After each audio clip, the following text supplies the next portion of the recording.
próximos 3 años a partir de su elección. Exhortamos a todos los unionados a asistir a la asamblea, a participar y a decidir con su voto el futuro de nuestra unión. Y para abundar sobre este tema, tenemos aquí a don Manuel Perfecto Torres. Bienvenido, don Manuel. Nuevamente, gracias Wilín, ¿verdad? Y gracias a todos los hermanos etistas que están escuchando el programa Mundo Obrero y a todos aquellos conciudadanos, tantos nacidos aquí en Puerto Rico como fuera de Puerto Rico, que estén escuchando el programa. Ese saludo nuevamente cordial, solidario, de parte de este servidor de la Unión General de Trabajadores, Manuel Perfecto. Claro que sí. Manuel,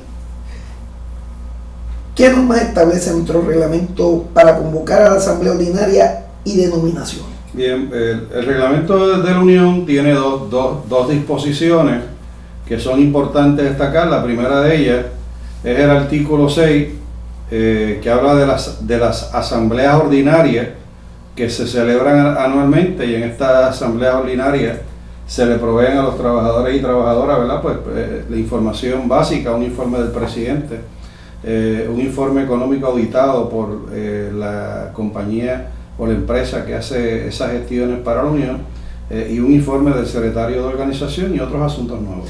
En el caso particular de esta asamblea, esta es una asamblea ordinaria, pero además también es una asamblea de nominación.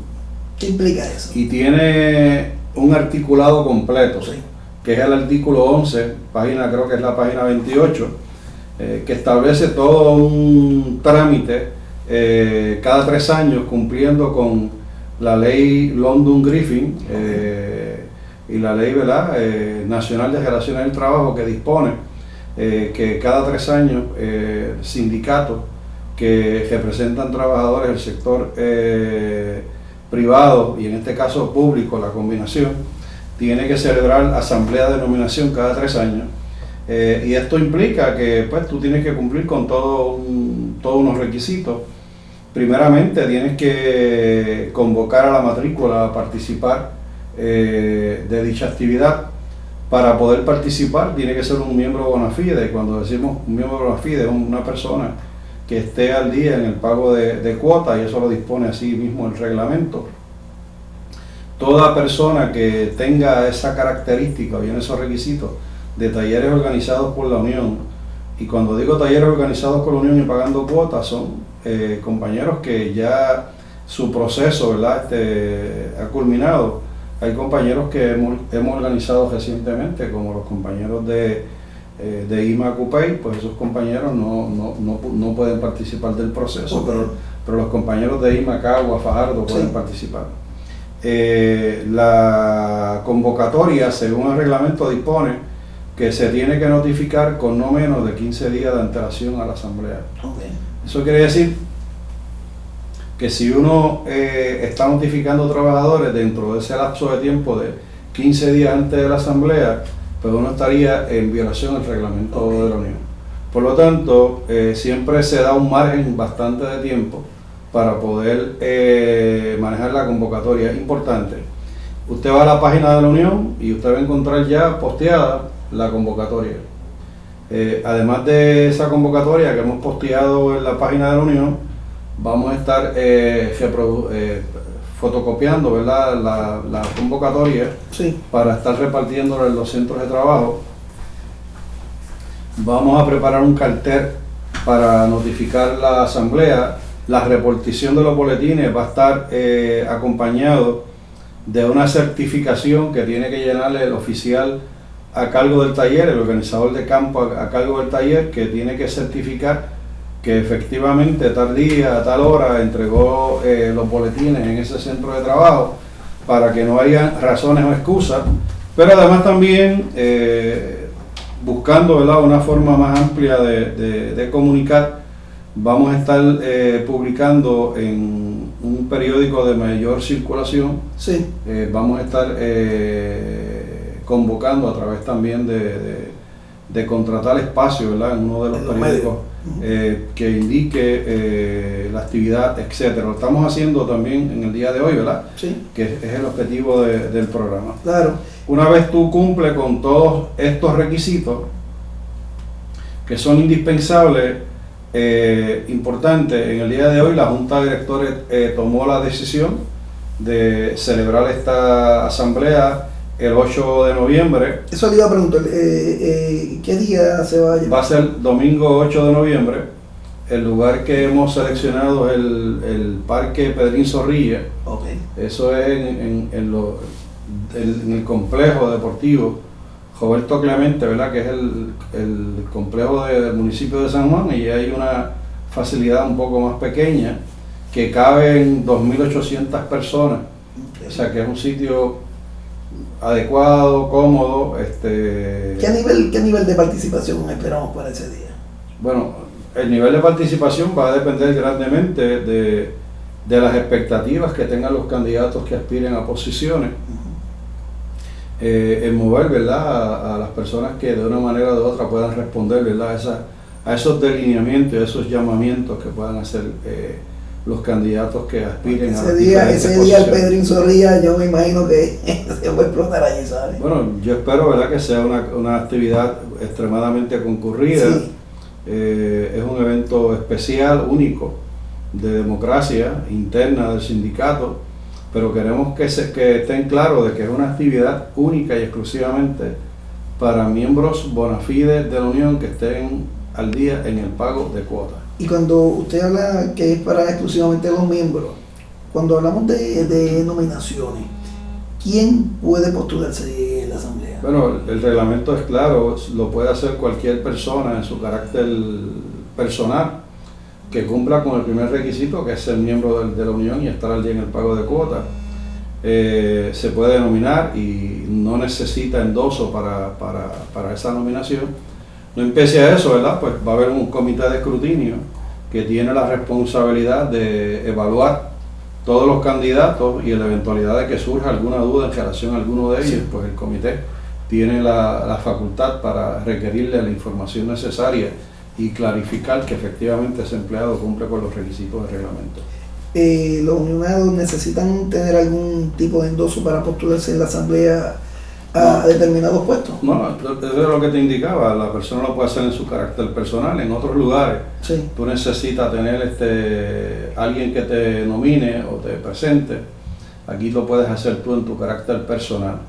Es importante también destacar que hay una excepción, y es que si hay un empleado que por la naturaleza de estar fuera de Puerto Rico, estar de salud y no poder estar presente en la asamblea, pero tiene que documentarlo, pues somete una comunicación diciendo de que él es candidato a algún puesto, y la persona no tiene que estar físicamente disponible en ese momento. Okay. Pero va a tener que justificar que las razones que aduce en la comunicación que envía son correctas, porque el comité va a pasar juicio precisamente sobre esa solicitud. Okay. Luego de las nominaciones de la asamblea, don Manuel, ¿qué procedimiento interno? Bueno, primeramente es importante destacar que, como te indicaba, es una asamblea ordinaria, además de nominación. Sí. Por lo tanto, por ser una asamblea ordinaria, tú tienes que tener disponible para entregarle a los presentes el informe auditado de la Unión, informe económico auditado de la Unión. Okay. Ese informe, ante la eventualidad de que alguien tenga alguna duda o pregunta, van a estar los auditores disponibles allí con nosotros y contestarán las preguntas pertinentes. Okay. Va a haber un informe de este servidor del trabajo realizado durante el año, y va a haber un informe del secretario de organización que básicamente, y entonces entra todo un proceso para primeramente escoger un comité que tiene la responsabilidad, comité de nominaciones, credenciales y votación, que tiene que evaluar la cantidad, ¿verdad?, de personas que deciden correr, si las personas cumplen o no cumplen. Ese comité va a tener la facultad en derecho, ¿verdad?, y van a tener que tener un asesor que esté con ellos, sí, que los oriente en la eventualidad de que tengan alguna duda sobre el proceso, y eso va a votación. Y es la asamblea o los que participen de la asamblea allí de manera directa, a través del voto, los que van a seleccionar estos 5 miembros de la Unión en el comité de manera en propiedad, y 5 alternos en la eventualidad de que alguno que por razones particulares no pueda asistir, pues el alterno lo sustituye. ¿Cómo entiende usted que va a ser el proceso de votación esta vez? Bueno, normalmente pueden ocurrir diferentes escenarios. Uno de ellos es que no hayan para todas las, o sea, tiene que haber puestos disponibles para los 17 que te voy a explicar cuáles son. Puestos, sí. Primero es el presidente o presidenta. Segundo es el vicepresidente o vicepresidenta. Sí. Secretario tesorero o secretaria tesorera. Subsecretario tesorero o subsecretaria tesorera. El secretario de organización, el secretario de salud y seguridad, el secretario de formación, prensa y propaganda. Esos son los 7 que pueden provenir de cualquier taller, y entonces van a haber otros compañeros que van a venir por sectores. Okay. Bien, la unión se divide en términos estructurales en 3 sectores grandes. Okay. El sector público no salud. Ese sector tiene derecho a escoger 3 vocales en la Junta. El sector privado no salud tiene derecho a escoger 2 personas en la Junta.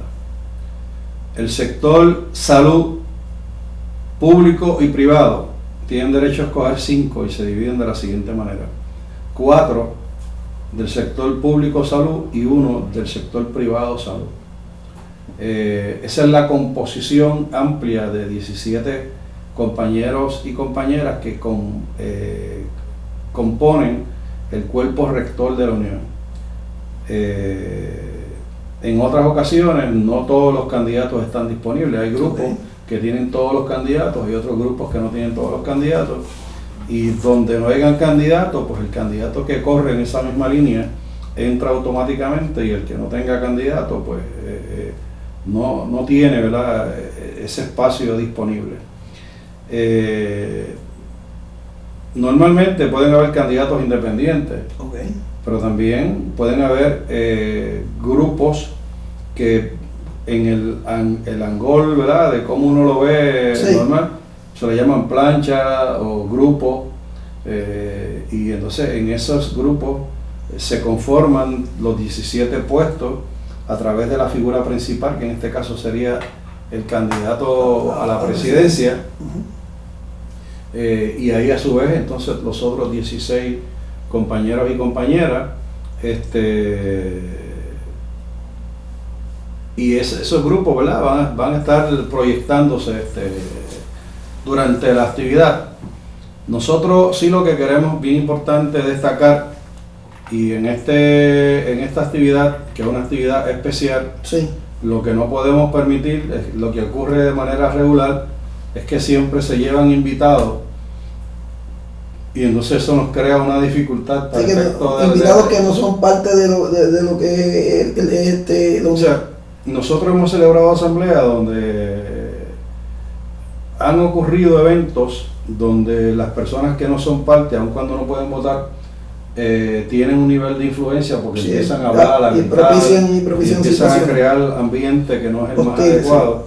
Y entonces solamente los que pueden entrar al lugar de donde vamos a estar celebrando el proceso tienen que ser miembros bona fide de la Unión. Allí vamos a tener de todos los patronos listados, de los compañeros y compañeras que conforman.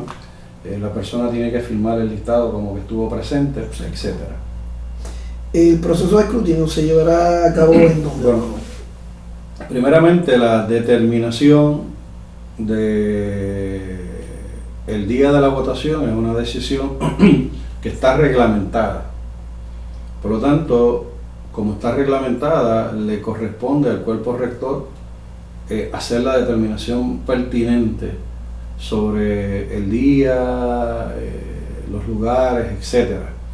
Eso no le corresponde a la Junta Directoria. Lo que le corresponde a la Junta Directoria, en este caso en particular, era hacer el esfuerzo para que esa asamblea se celebrara lo antes posible. Hicimos eso, buscamos lugares, inclusive buscamos lugares donde podía ser en entidades privadas, pero cada vez que buscábamos, o sea, el costo era extremadamente elevado, y se tomó en consideración ese factor, Sí. y entonces decidimos hacerlo en el Pedrín Zorrilla, porque la inversión que tengamos que hacer, preferimos hacerla más en proveer el equipo necesario, proveerle lo que la gente necesita en la asamblea, y no invertir en un lugar que en términos prácticos consumiría la mayoría de los recursos económicos, y entendíamos que no era lo correcto. Sí. Ahora, eso quiere decir que no vamos a escatimar. Por ejemplo, vamos a tener un asesor legal para que si hay preguntas de naturaleza de interpretación de reglamento las puedan contestar. Vamos a tener un abogado que a su vez también es parlamentarista, o sea que va a manejar la cuestión parlamentaria.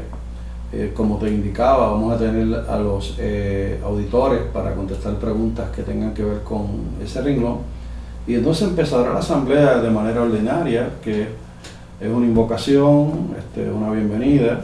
En la eventualidad de que no esté el quórum reglamentario, pues la Junta tiene la facultad para, según reglamentariamente, dar un tiempo adicional que puede ser de 30, 40 minutos, y entonces con los que estén presentes, después de dar esa primera convocatoria, o sea, y no ver el quórum, pues entonces se celebra la asamblea con los que estén presentes. Se lee el informe del presidente, que me corresponde a mí como tal, darle el informe, y entonces manejar los asuntos de la manera ordinaria y correcta, que es abrir el proceso para que entonces empiecen a fluir los candidatos o candidatas a los diferentes puestos de dirección en el sindicato. Claro. Don Manuel, estos candidatos tienen la oportunidad de tener observadores. Bueno, normalmente los candidatos tienen derecho a tener observadores en los lugares de votación. Aquí se va a tener que manejar el asunto particular, porque pueden haber candidatos independientes y esos candidatos independientes pudiesen tener derecho. El problema es que si nosotros, por ejemplo, hay una plancha completa de 17, no vamos a tener 17 observadores de esa plancha. Con un observador basta, y entonces pues quizás pues hayan 2, 3, 4 observadores en el área de votación, certificando, pero además también hay gestiones, ¿verdad? Y esto lo tiene que hacer el comité, y estoy metiéndome en un área que Claro.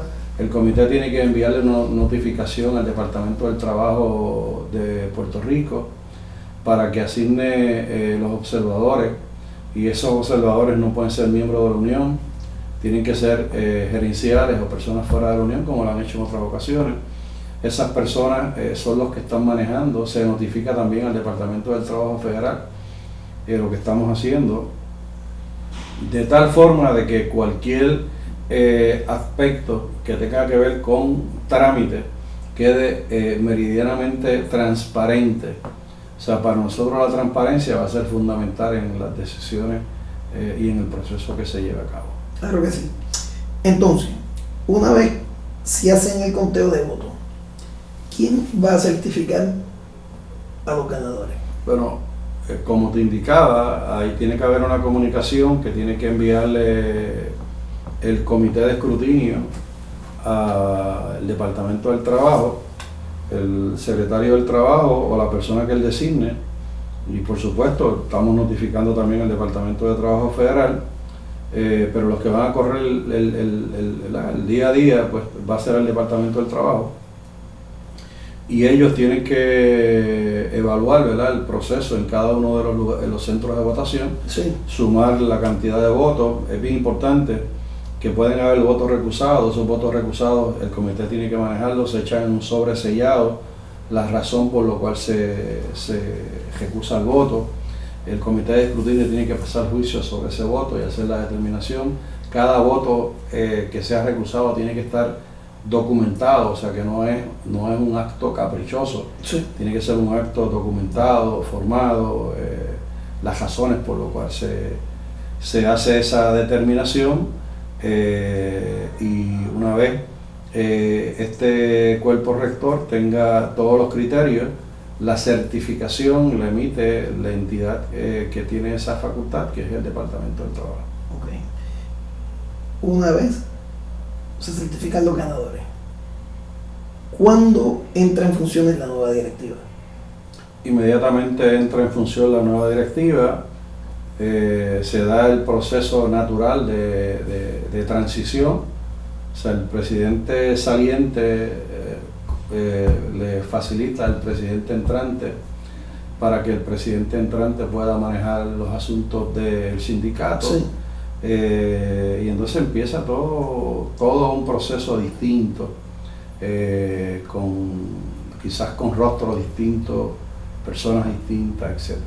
Okay. Cuando surge eso, entonces, ¿cuándo se publicará la convocatoria de la Asamblea? Bueno, la convocatoria de la Asamblea ya se posteó. Ya Está posteada en la página de la Unión. Estamos hablando aquí ahora de esto. Sí. Por lo tanto, esta es parte también del requisito, ¿verdad?, de notificar, etcétera. Ya se mandó a imprenta a reproducir la cantidad de convocatorias que necesitamos. Estamos mandando a hacer 15.000 convocatorias. A su vez, eso sí lo vamos a hacer aquí, porque tenemos los recursos y tenemos el técnico, que es el compañero Santo García, que es un artista gráfico, que es organizador de campo. Vamos a estar trabajando el cartel, para pegar los carteles en los centros de trabajo, sí, y que haya formas distintas, de manera distinta, ¿verdad?, de poder hablar, motivar para que los compañeros participen de la Asamblea. Don Manuel, ¿cuántos años lleva usted en el servicio sindical? Bueno, llevo muchos años. Yo empecé a trabajar con la Unión en el 1973. Okay. O sea, súmate para acá, ¿cuánto? 4 años. Por eso tengo yo trabajando con la Unión. Pero como miembro de la Unión llevo más tiempo. Sí. Quizás yo, ¿verdad?, me estoy aventurando, Sí, pero yo conozco muy bien la estructura de la Unión, los grupos que fueron, los grupos originales que permitieron que la Unión se pudiese organizar, ¿verdad?, y que creciera. Yo conozco todos esos grupos y yo me atrevería a decirte, Willing, sí, sin duda equivocarme, que en estos momentos yo soy el socio más antiguo de la Unión, y además de ser el socio más antiguo de la Unión, soy el empleado más antiguo de la Unión. wow. O sea que yo llenaría esos dos espacios en términos de... y eso pues implica, ¿verdad?, el hecho de que para efectos de la historia, pues uno tiene que reconocer, ¿verdad?, la labor desempeñada por los que antecedieron a uno, como el compañero Moisés Lebrón, que es paz descanse, que fue presidente fundador, el compañero Pedro Gran, que también paz descanse, que fue el secretario tesorero que siguió. Después hubieron otros secretarios tesoreros, como por ejemplo Bienvenido Caraballo.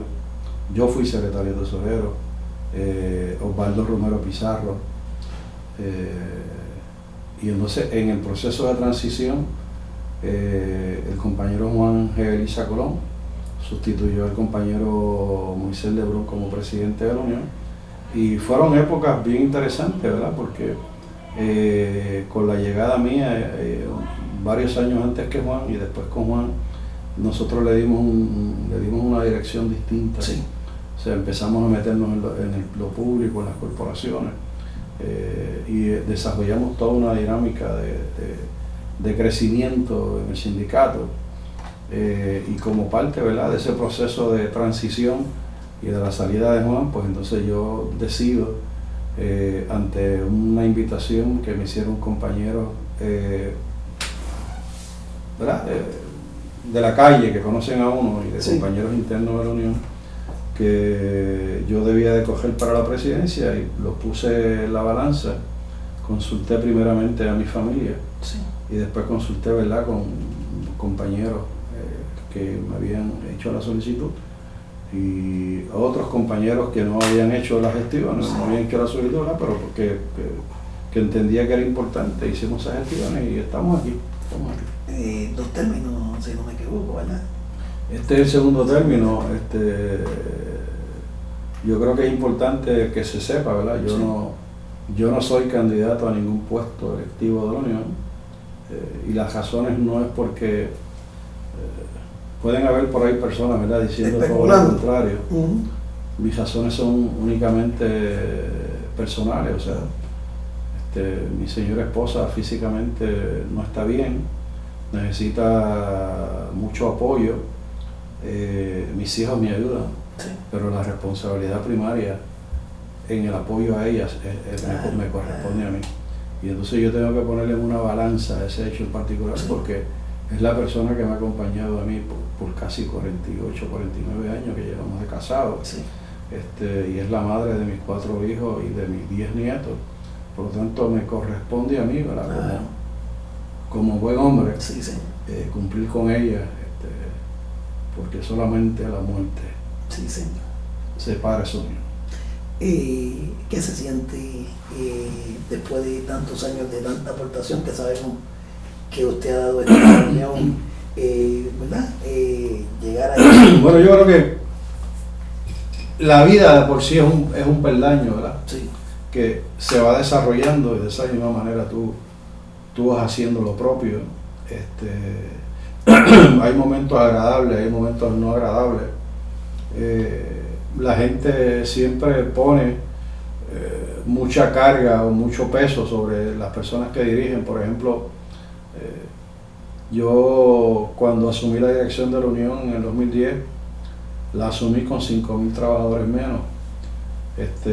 Y si uno multiplica eso por la cantidad de recursos económicos que tiene, pues básicamente van a poder definir, ¿verdad? Y nosotros, aún con ese percance tan grande de 5.000 trabajadores menos, pues hicimos nuestro trabajo. Yo creo que lo hemos hecho bien. Los compañeros que conocen mi trabajo, tanto de adentro como de afuera, así lo reconocen. Y van a ver, ¿verdad?, algunas personas que van a encontrar falta y van a encontrar razones, y yo te puedo decir sin duda equivocarme. Sí, sí. Los únicos que tienen derecho a equivocarse son los que trabajan y los que se arriesgan tomando decisiones. Los que no trabajan, los que no se arriesgan porque no toman decisiones, no tienen derecho a equivocarse porque nunca asumen un nivel de responsabilidad. Y en ese sentido yo he descargado mi responsabilidad primero con mucho sentido de compañerismo, Sí. pero con mucho sentido de respeto, porque esta institución, aun cuando yo no fui protagonista en crearla, ayudé junto a otros compañeros a llevar la Unión, a la Unión General de Trabajadores, al CIPIAR que tiene en estos momentos.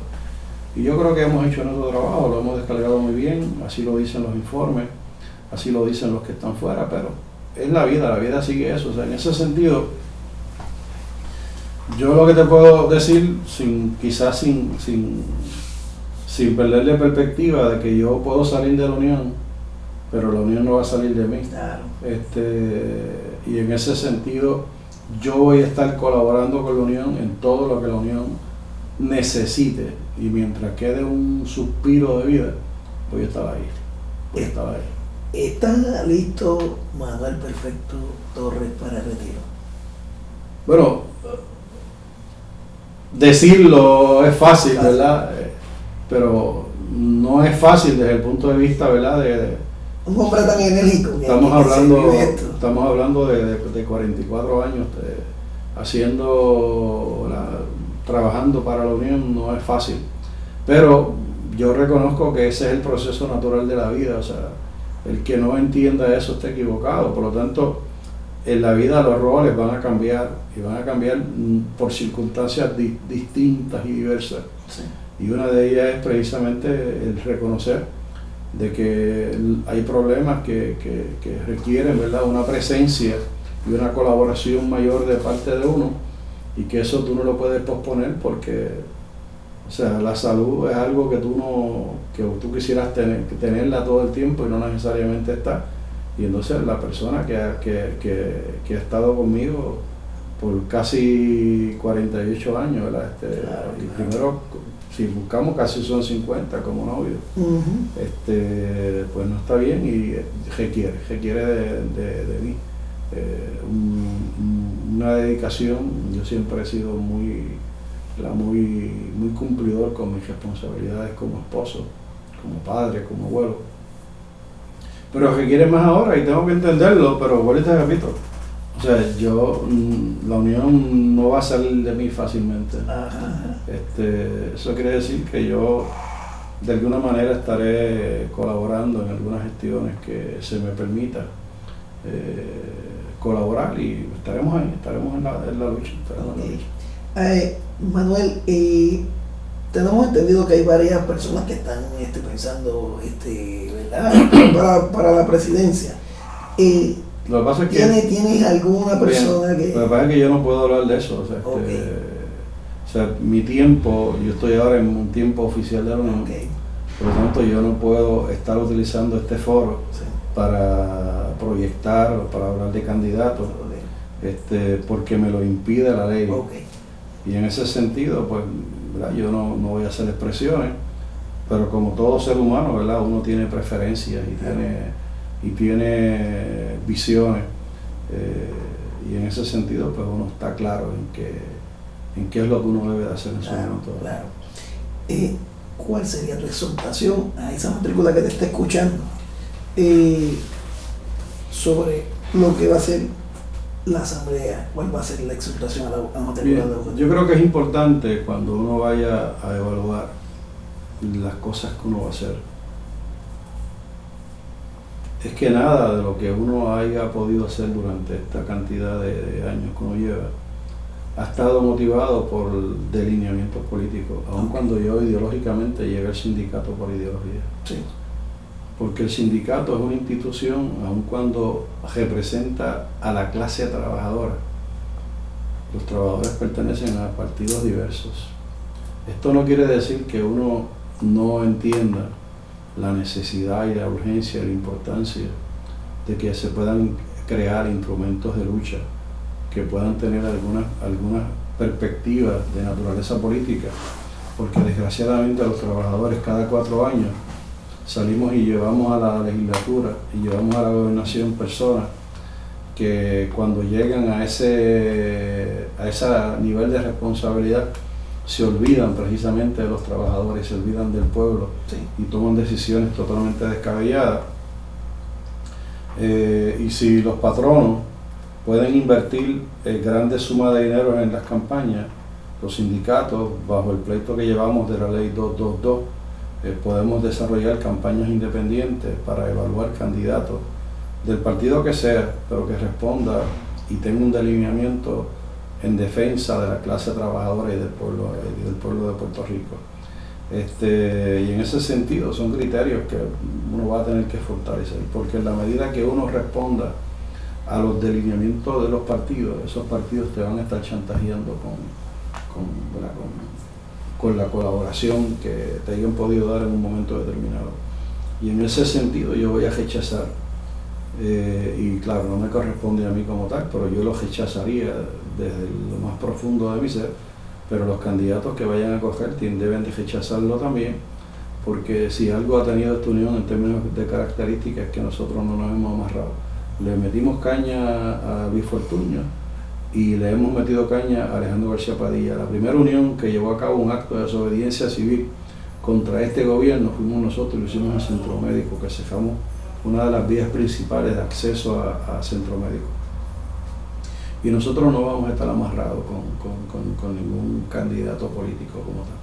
Como cuestión de hecho, mañana tenemos una conferencia de prensa en Centro Médico, donde vamos a estar haciendo algunas denuncias sobre pretensiones que hay detrás de objetivos que tienen de privatizar algunas áreas. Y nosotros hemos dicho, ni un espacio de Centro Médico, mientras nosotros tengamos sentido y tengamos vida, vamos a pelear para que se privatice o se subcontrate. Vamos a dar pelea, nosotros sacamos a Cardinal de ASEN y vamos a seguir dando la pelea para sacar a todos los privatizadores. Nosotros entendemos que los trabajadores tienen la capacidad para hacer el trabajo. Los trabajadores lo que necesitan es las herramientas, la preparación, la educación, la formación. El trabajador tiene la capacidad para hacerlo. Pero desgraciadamente los políticos siempre piensan más en los amigos del alma, sí, y los traen de colateral, y lo que vienen es a buscar grandes sumas de dinero y no resuelven un problema en términos concretos. Mañana tenemos la conferencia de prensa a partir de las 10:30 de la mañana en el redondel de Centro Médico.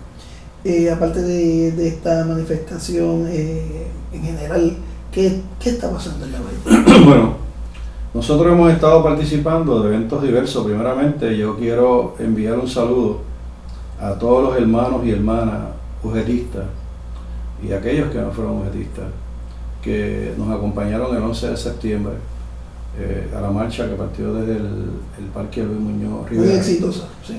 Donde nosotros tuvimos una participación destacada. Magnífica. Numéricamente hablando.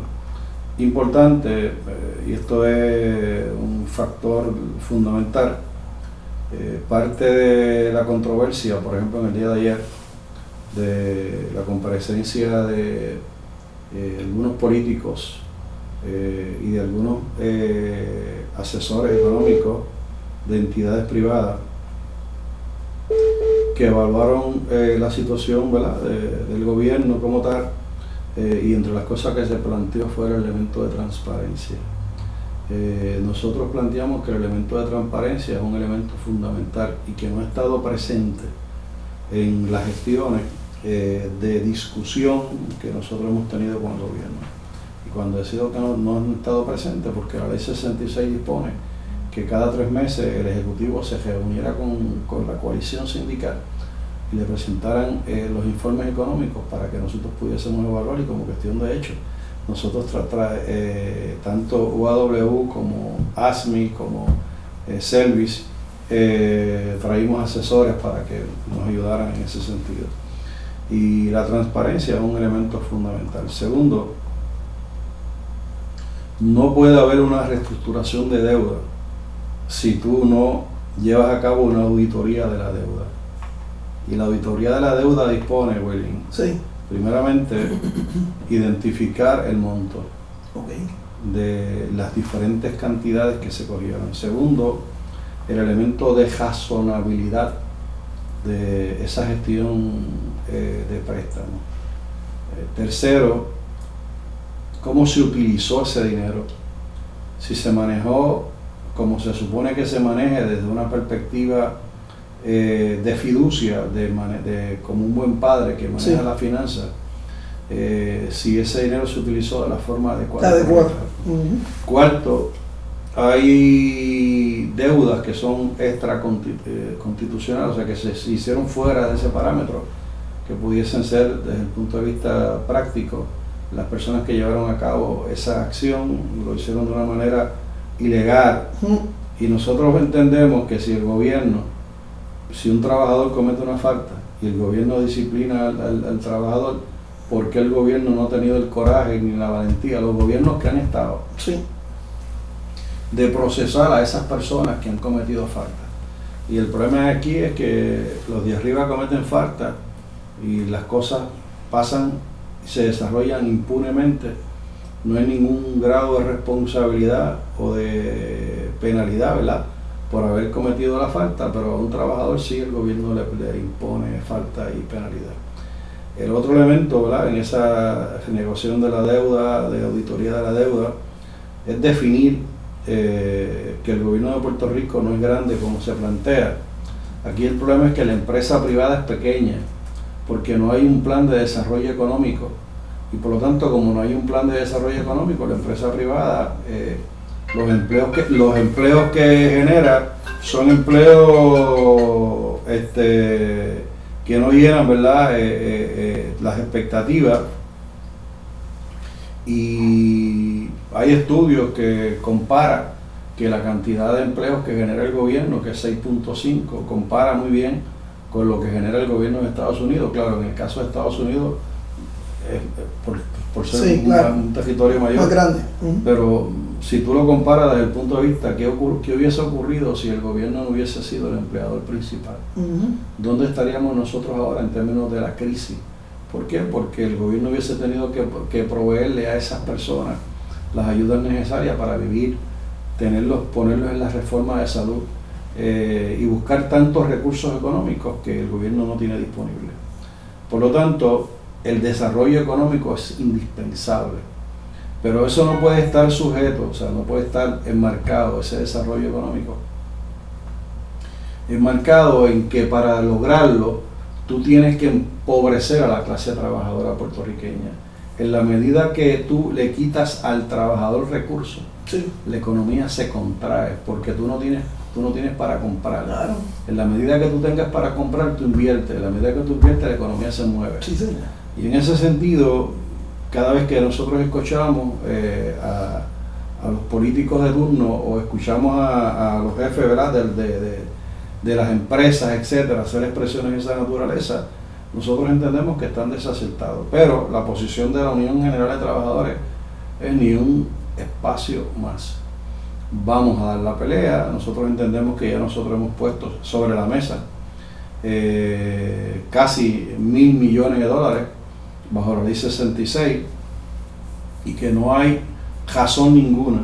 Lo que tenemos que velar son a los buscones, a los oportunistas, que tú los vas a encontrar en las compañías de seguros, que tú los vas a encontrar en las diferentes entidades que de una manera o de otra gestionan con el gobierno contratos especiales, como tú tienes el contrato ahora que lo han proliferado con Manpower en el Departamento de Salud, en UDH, en Pediátrico, en Departamento de la Familia, en Corrección, en todos los lugares,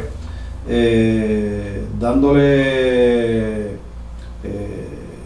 contratos que cuando tú lo evalúas desde el punto de vista práctico, se ha comprobado, ¿vale?, en el análisis que se ha hecho, de que sale más económico traer un trabajador regular que traer un trabajador sin garantía ninguna, porque la única garantía que tienen es el dueño de la empresa que tiene la responsabilidad de contratar, es la que se echa el dinero en el bolsillo, y el que hace el trabajo no tiene ninguna garantía y puede ser despedido.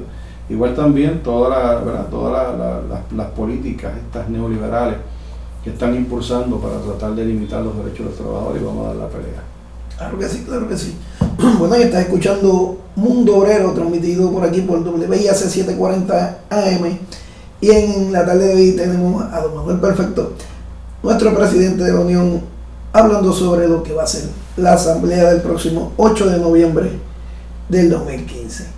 Don Manuel, luego de tantos años de ardua labor, de triunfo, de situaciones buenas, no buenas, porque en todo camino siempre lo hay, ¿verdad? Le pregunto, ¿cuál ha sido la mayor satisfacción en su Yo te pudiese decir, Welly, que quizás tú te puedas encontrar mucha gente que puedan estar trabajando en algún lugar y trabajan por necesidad y no porque les gusta el trabajo. Okay. Yo he sido un hombre privilegiado, sí, porque estoy trabajando en un lugar donde el trabajo que hago me gusta. Y en ese sentido la mayor satisfacción es servir. Si tú buscas una frase que dijo el Papa, sí, o sea, que los seres humanos estamos para servir, y el que no sirve a los seres humanos no sirve. Y en ese sentido la mayor satisfacción es haber logrado los éxitos, ¿verdad?, que hemos tenido, pero no, cuando yo hablo de esto no hablo de manera individual, porque nada de lo que yo haya podido hacer ha sido en mi carácter personal, ha sido a través de un equipo excelente de compañeros oficiales, organizadores de campo, administración, supervisores, personal de apoyo, de los trabajadores, de los delegados, etcétera. O sea, ha sido todo un andamiaje, una estructura fuerte, lo que ha permitido, ¿verdad?, que podamos lograr los objetivos. En ese sentido, yo creo que hemos cumplido nuestro objetivo, y en ese sentido nos vamos con la frente en alto. Yo creo que es importante también, Willy, en este quehacer, que hay personas que no han podido definir en su camino cuál es su derrotero. Okay. Y yo he aprendido que yo prefiero más que tú me respetes, que me diga que yo soy un hombre bueno o me dé una palmada en la espalda. Porque yo con una palmada en la espalda y que me diga que yo soy un hombre bueno pero no me respeta, yo resuelvo nada. Por lo tanto, yo prefiero que me respete, más que me dé la mano, más que me dé una palmada. Porque eso es meramente una pantalla totalmente confusa y equivocada. Si nosotros, ¿verdad?, que tenemos como elemento principal la labor, la colaboración, permitimos que nuestro ánimo, la oscuridad, se convierta en parte de lo que uno es, esa oscuridad nunca te va a dejar ver el camino para encontrar la luz en el camino. Y en ese sentido, yo siempre he tratado de poner como un elemento esencial que yo no puedo vivir del odio ni puedo vivir de las diferencias que haya podido tener, porque eso no me deja vivir. Claro. Por lo tanto, como no me deja vivir, yo no puedo darle cabida a que me consuma parte de mi tiempo de vida pensando en lo que pudo haber sido o no fue. Y en ese sentido, pues, hay gente, ¿verdad?, que podrán decir cosas de uno, pero como yo he aprendido de que eso lo que hace es que me quita parte de mi vida, yo decidí que nada de eso me va a quitar parte de mi vida. Yo voy a seguir haciendo lo que yo entienda que es lo correcto, porque al fin de cuentas, cuando uno vaya a pasar juicio, a quien tiene que darle explicaciones es a los trabajadores y es a Dios. Y en ese sentido, pues, yo me siento un hombre totalmente realizado, en todo el sentido de la palabra. No va a haber nada, ¿verdad?, que me detenga. Igual también, si uno quiere buscar, ¿verdad?, alguna reflexión, para esos que son serviles y responden como, ¿verdad?, como ovejas yendo al matadero,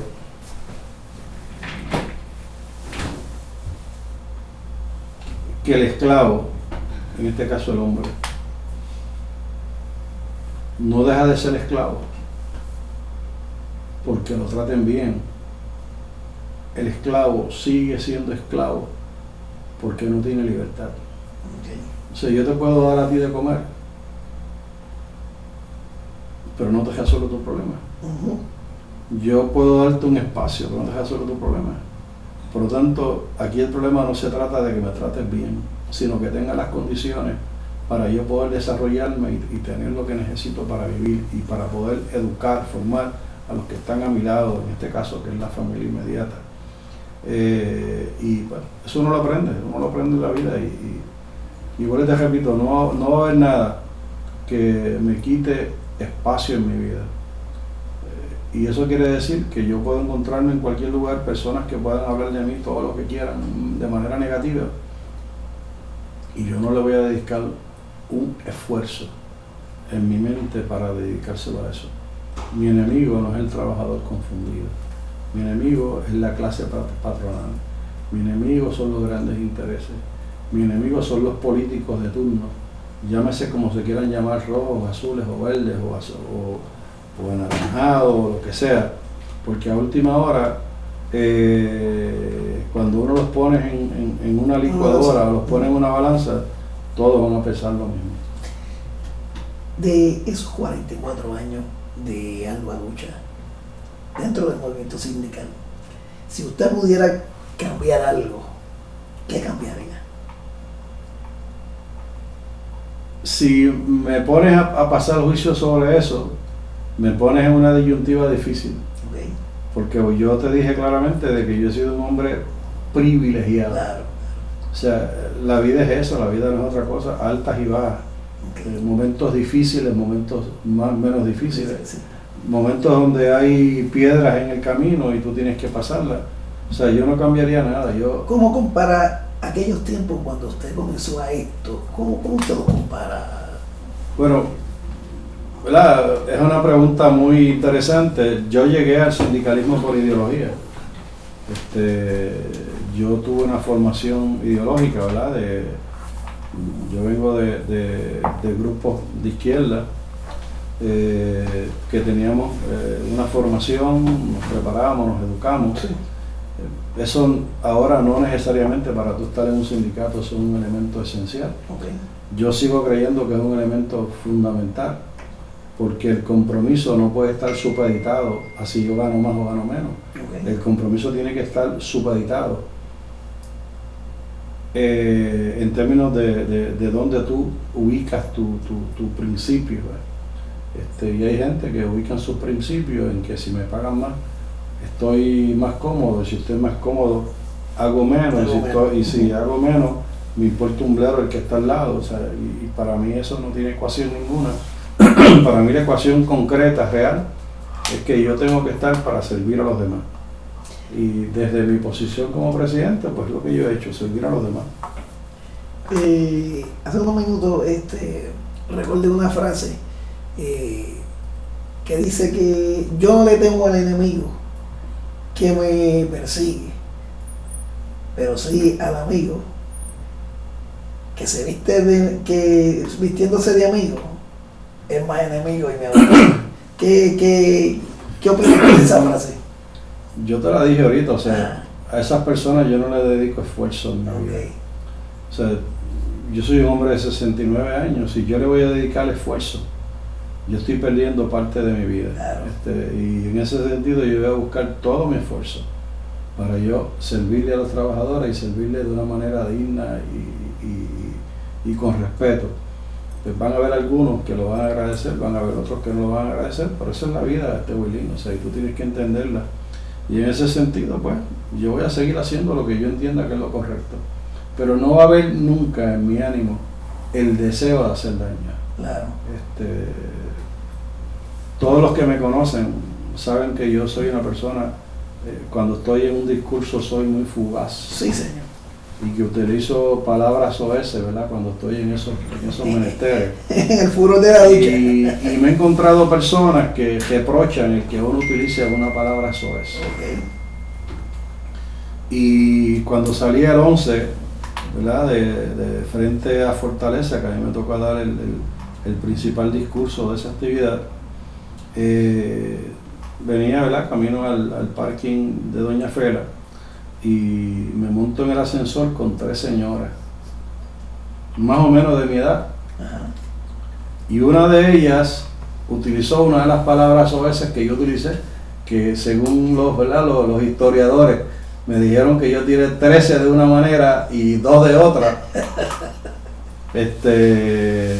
Pero una de las señoras pues utilizó una de las palabras soeces que uno utiliza. Okay. Y yo me quedé sorprendido, ¿verdad? Porque no entendí la ecuación de lo que estaba ocurriendo. Y me dicen, señor, no se asuste. Lo que ocurre es que nosotros estábamos en la actividad que usted estuvo. Y nosotros le escuchamos a usted hablar. Y usted se tiró con unas palabras soeces. Y había al lado mío una señora que decía, cállalo, cállalo, cállalo. Y yo le dije, señora, me dijo una de ellas, señora, dese una espinilla a ver si usted no va a decir clarito lo que le acaba de decir. Él acaba de decir. Y la gente unos van a interpretarlo de una manera y otros lo van a interpretar de otra. Eso es así. Y tú no puedes dejar de ser lo que tú eres, Wilín, porque hayan personas que no entiendan lo que tú quieres plantear. El llamamiento nuestro es a que se movilicen el 8 a la asamblea de nominación, que evalúen de una manera objetiva los diferentes candidatos o candidatas, que utilicen ese criterio para buscar las personas que vengan a servirle a los trabajadores y no vengan a servirse a ellos. Sí. Que vengan a servirle a la clase trabajadora y no servirle a los políticos de turno. Porque al final de cuentas, todos y cada uno de nosotros vamos a tener que dar explicaciones. Y en ese sentido, cuando yo salga de la dirección de la Unión, voy a salir con la frente en alto. Porque si algo aprendí yo de mis padres, es que lo único que uno tiene y que se va contigo cuando tú te mueras, es tu palabra. Sí, señor. Sí, señor. Todo lo demás se queda. Tú puedes levantar grandes riquezas y se quedan. Tú puedes hacer grandes cosas y se quedan.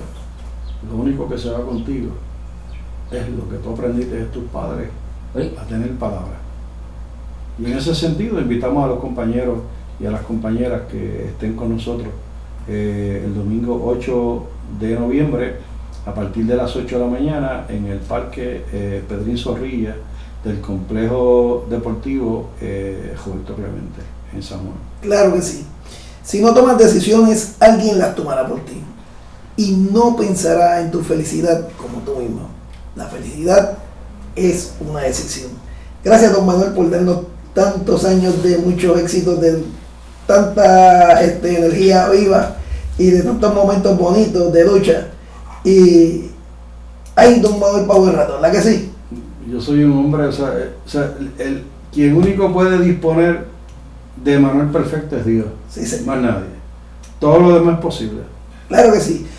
Esto ha sido todo por hoy. Los esperamos el próximo miércoles a las 5 por aquí por WIAC 740M, la original, y quédese por ahí porque lo próximo será Human Advantage. Buenas tardes.